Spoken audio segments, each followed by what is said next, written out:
ሰላም ጤና ይስጥልኝ ውድ የተከበራችሁ የግሎባል ፋኖ ሚዲያ አድማጭ ተመልካቾቻችን ህዳር 23 2018 ዓ.ም የምሽት መዋለ ፋኖ ዜና ነው ተጀምሯል። በቅድሚያም ዋና ዋና ዜናዎችን በማስደመጥ እንጀምራለን። በአማራ ህዝብ ላይ ጦርነት የከፈተው የብልጽግናው መንግስት በርካታ ግፎችና የጦር ወንጀሎችን እየፈጸመ ይገኛል። በህዝብ ላይ ግፍና መከራ እየፈጸመ ያለው አገዛዙ ብልጽግና በህዝቡ ላይ ሐሰተኛ ትርክት እያሰራጨም ቀጥሏል።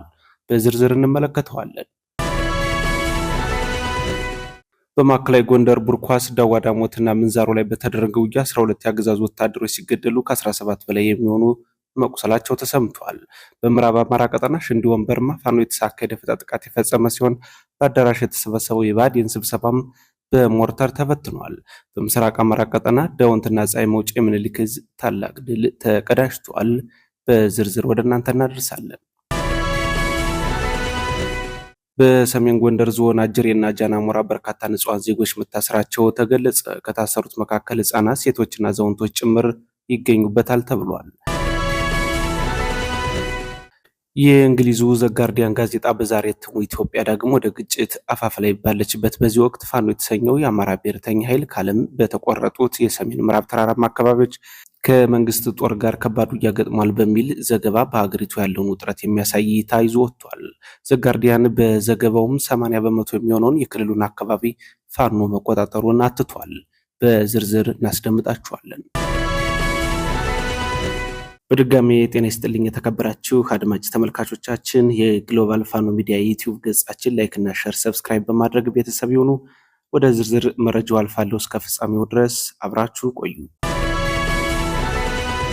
በአማራ ህዝብ ላይ ጦርነት የከፈተው የብልጽግናው መንግስት በርካታ ግፎችንና የጦር ወንጀሎችን እየፈጸመ ይገኛል። በህዝብ ላይ ግፍና መከራ እየፈጸመ ያለው አገዛዙ ብልጽግና በህዝቡ ላይ ሐሰተኛ ትርክት እያሰራጨም ቀጥሏል። የክልሉ ብልጽግና ካድሬዎች የእነሱን አሳፋሪ ተግባር ለመደበቅና በሌሎች ላይ ለማላከክ መሞከራቸው ደግሞ መላ የአማራ ህዝብን አሳዝኗል ተብሏል። አሳፋሪ ታሪክ እየሰሩ ረጅም ጊዜ ከመኖር ህዝብ የሚያኮራ ታሪክ ሰርቶ በአጭር ጊዜ መሞት ይሻላል ሲል የአማራ ክልል ርዕሰ መስተዳድር አረጋ ከበደ ተናግሯል። አቶ አረጋ ከበደ የተናገረው ንግግር መላ የአማራ ህዝብን ከማስቆጣቱ ባሻገር ለህዝብ ንቀት ያሳየበት መንገድ ነውም ተብሏል። አቶ አረጋ ከበደ ባለፉት 3 ዓመታት የስልጣን ዘመኑ ክልሉን ያወደመበትና የጦርነት ቀጠና ያደረገበት ስለመሆኑ ሁሉም የሚያውቀው የአደባባይ ሐቅ ነው።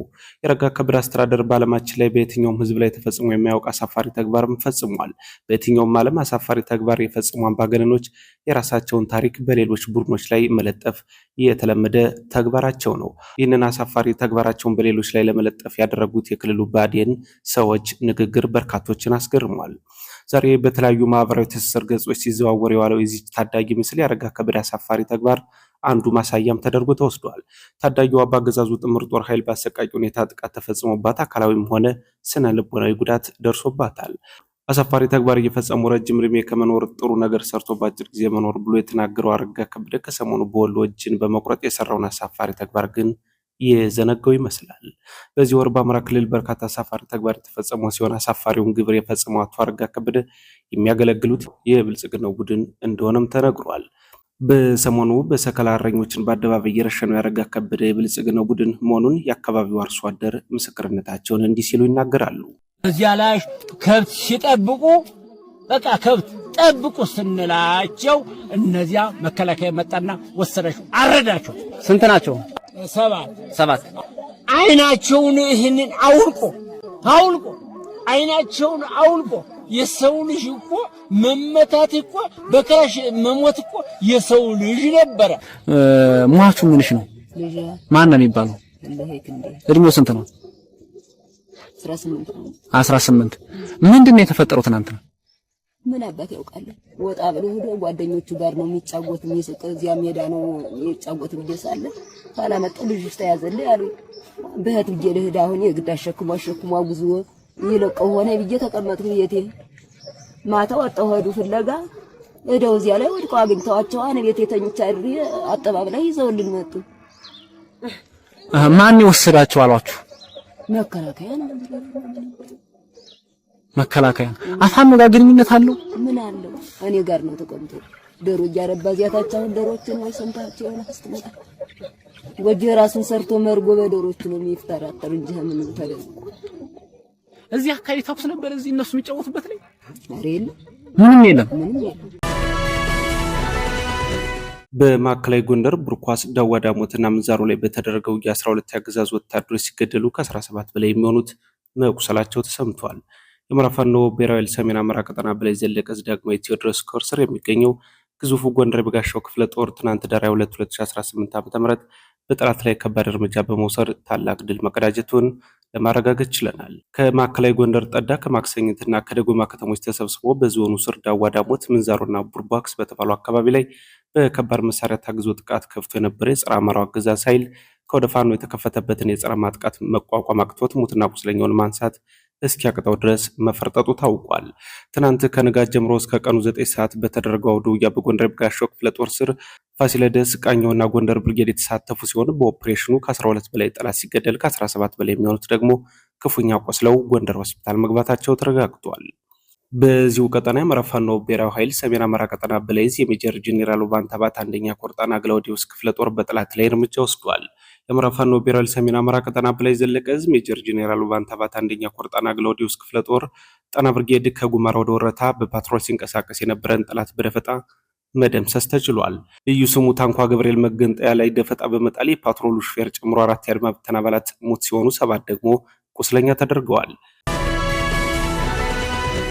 በምስራቅ አማራ ቀጠና የሚኒሊክ ዕዝ አሃዶች በጥምረት ዳውንትና ፀሐይ መውጫ ላይ ታላቅ ድል ተጎናጽፈዋል። የሚኒሊክ ዕዝ አሃዶች በጥምረት ዳውንትና ፀሐይ መውጫ ላይ ዛሬ ህዳር 23 2018 ዓ.ም ማለዳ 3 ሰዓት ጀምሮ እስከ ቀኑ 6 ሰዓት ከፋሽስቱ ብልጽግና አገዛዝ ዙፋን ጠባቂ ሰራዊት ጋር በመፋለም ታላቅ ድል አስመዝግበዋል። ጠላት ዳውንትና ፀሐይ መውጫን ከተማን ለመቆጣጠር ከኮንና ጋሸን 1 ክፍለ ጦር ዙ 23ን ጨምሮ እንዲሁም ከወገል ጤና 1 ክፍለ ጦር ዙ 23 ጋር ወደ ዳውንትና ፀሐይ መውጫ ማጥቃት ያደረገ ሲሆን ከምስራቅ አማራ ኮር 2 ዞበላምባ ክፍለ ጦርና ከደገው መብረቅ ኮር ከጽናት መክት ሰንጥቅ ክፍለ ጦር የተውጣጡ ሻለቆች እንዲሁም ሌሎች በመደራጀት ላይ ያሉ አሃዶች በጥምረት የጠላትን ሰራዊት ለጊዜው በስም ያልታወቁ አመራሮችን ጭምር በመደምሰስና በማቁሰል ከባድ ሰብአዊና ቁሳዊ ኪሳራ በማድረስ ብሎም ቀጠናውን ከተሞችን በማስከበር ታላቅ ድል ተጎናጽፈዋል።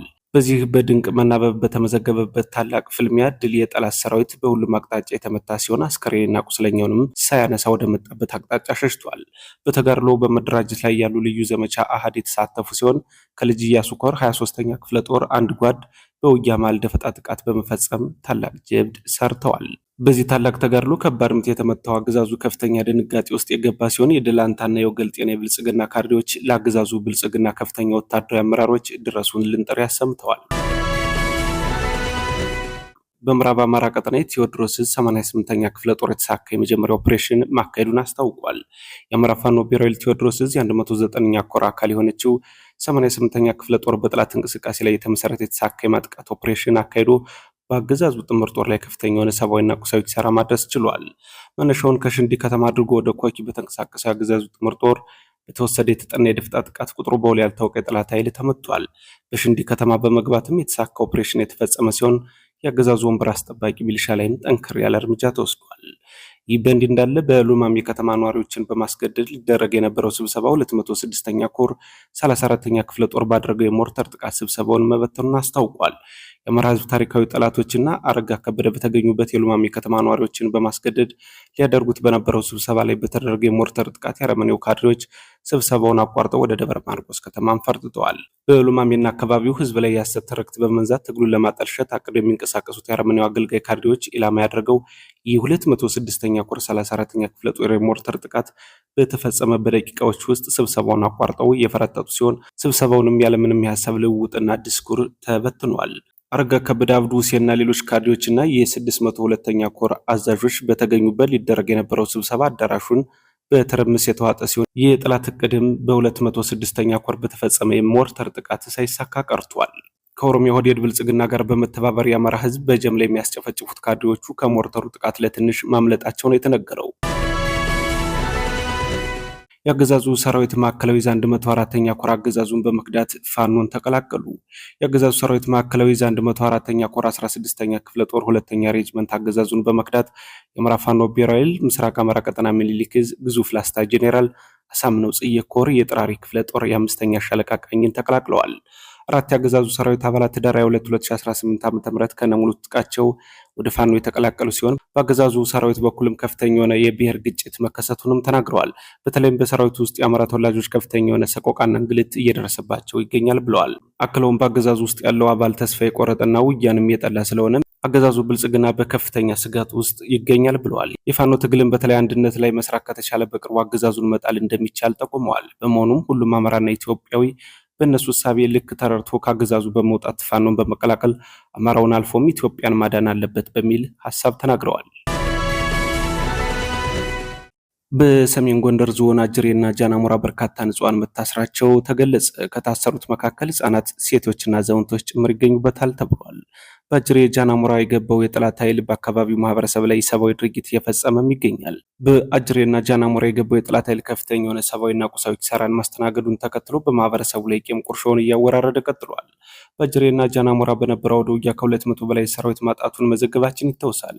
በርካታ ሰራዊት እንዳጣ የአካባቢው ማህበረሰብ እጁ አለበት በሚል የአካባቢውን ህዝብ በጀምላ ማሰሩን የአማራ ፋኖ ብሔራዊ ሰሜን አማራ ቀጠና ብላይዝ የራስ አሞራ ውብነህ 3ኛ ኮር ጽህፈት ቤት ኃላፊ አርበኛ መምህር አብርሃም እያሱ ለግሎባል ፋኖ ሚዲያ መረጃውን አድርሶናል። ከአርበኛ አብርሃም እያሱ ጋር ቆይታ አድርገናል። ተከታትለን እንመለስ። ፋኖ መምህር አብርሃም እያሱ እባላለሁ። አማራ ፋኖ ብሔራዊ ኃይል የራስ አሞራ ውብነህ 3ኛ ኮር ጽህፈት ቤት ኃላፊ። እንግዲህ በዚህ በእኛ በ3ኛ ኮር ቀጠና በአጅሬ ጃንዋራ አካባቢ በሚገኘው ቀጠና ላይ ጠላት ወደ ከተማ ከገባ የተወሰነ ቀናትን አስቆጥሯል። ነገር ግን በዚህ በከተማች ያሉ ማህበረሰቦችን በከተማው ብቻ ሳይሆን በጥቅልም በቀጠናው ያሉ ማህበረሰቦችን አላስፈላጊ ኢሰብአዊ ድርጊቶችን እየፈጸመ ይገኛል። ይሄ ያገዛዙ ስርዓት ይሄ ደግሞ ከተለያዩ ወይም ደግሞ ከስርዓቱ የማይፈቅደውን አሰራር ነው እየሰራ ያለ። በእነዚህ ሁኔታዎች ህጻናትም ሳይቀሩ ወደ እስር ቤት እየታሰሩ አንተ ፋኖ ነህ ወይም ደግሞ የተለያዩ ነገሮችን ትሰራለህ እየተባለና መለክሴ እንኳን ሳትቀር የታሰረችበት።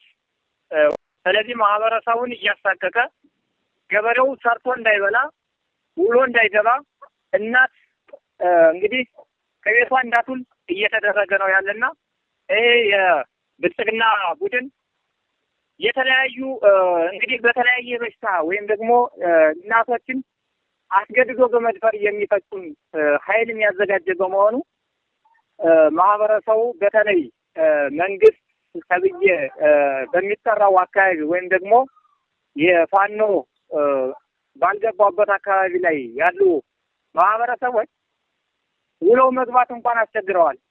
በሌባ በተለያየ ነገርና ራሱ ባደራጀው ቡድን ስርዓቶችን ለማጥረስ ራሱን እገዛ እያደረገ ነው ማለት ይቻላል። ይህም ሆኖ ግን ማህበረሰባችን ውሎ መግባትን ሰርቶ መብላትንና እፎይታን ያጣበት ሁኔታ ተፈጥሯል። ይህን ለማድረግ ፋኖ የተለያዩ ስርዓቶችን በማገዝ ቀጠናዎችን የጋራ በማድረግ ከማህበረሰባችን ጋር ሆኖ ቀጠናውን ሰላም እንዲያደርግ እፈልጋለሁ። በአጠቃላይ ፋኖ እየሰራ ያለው ወይም ደግሞ የፋኖ እንቅስቃሴ ሁሉንም ነገር አጠናክሮ ለመስራት ከማህበረሰባችን የተለያዩ ድጋፎች ያስፈልጋል።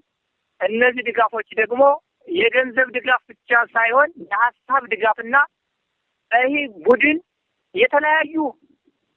የተለያዩ ስርዓቶችን የሚያጠፋ እንጂ በስርዓት ተደራጅቶ ወይም ደግሞ ለሀገረ መንግስት የሚበቃ ሰራዊት እንዳልሆነ የብልጽግና ሰራዊት ለሀገረ መንግስት የሚበቃ አይደለም።